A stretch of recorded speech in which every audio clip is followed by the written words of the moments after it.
With many companies now adapting to the new ISO Environmental Management System, or ISO 14001:2015, here's how AGF can help you with a basic understanding of one of the major requirements of the standard, most notably identifying your organization's environmental aspects and impacts.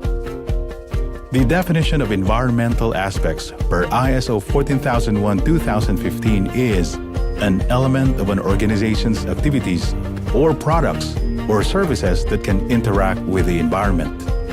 While the definition of environmental impacts per ISO 14001:2015 is any change to the environment, whether adverse or beneficial, whether as a whole or in part, resulting from an organization's environmental aspects.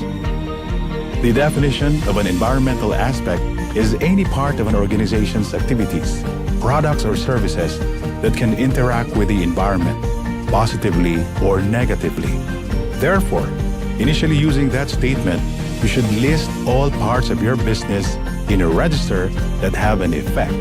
For example, waste streams, gas usage, electricity usage, water usage, transportation, oils, chemicals, and others.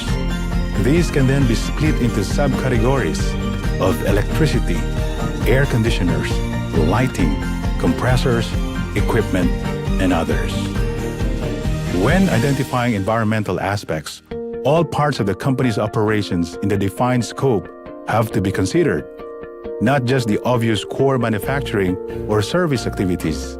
For example, most facilities have a maintenance department, offices, a canteen, heating and cooling systems, vehicle parking, and contractor and supplier activities, each of which may have an impact on the environment. Once identified, determine what each aspect may cause to the environment. This is the impact portion of the register. Examples of impacts may be land pollution, air emissions, runoff to land and water, or use of limited resources.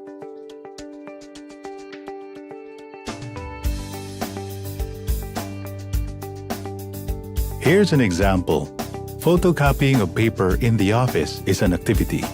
When performing this activity, we need to consume paper and electricity while operating the photocopy machine. Consumption of paper and electricity are the environmental aspects of this activity. The environmental impact of this environmental aspect is resource depletion, where paper is made from tree and electricity is generated from oil or gas. Both of these sources can actually be depleted. The next step is to decide a scoring system, which could involve severity, occurrence, and detection, relevant to your firm's environmental policy, cost, or environmental concern.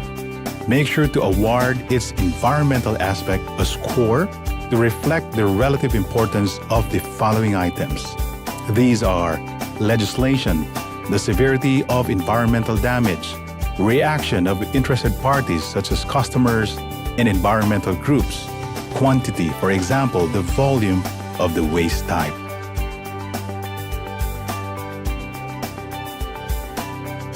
Aspects with high-risk priority numbers should be assigned specific objectives, targets, and programs.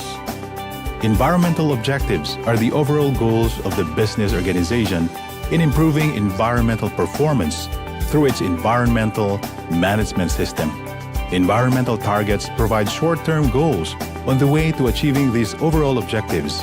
One objective can have several targets.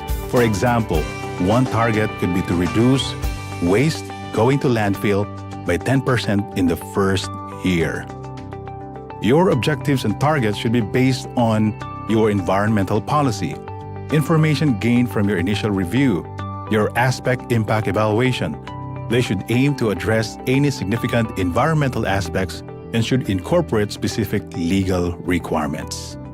Ultimately, your aspects impacts register will help you establish your EMS objectives and targets. An EMS can often be more complicated than needed, and the key to any effective EMS is getting the environmental aspect right at the very beginning. Identifying the environmental aspects properly will not only save you time but also enable you to achieve great benefits with your EMS once it is implemented. For more information, visit our website at www.agfconsultinggroup.com.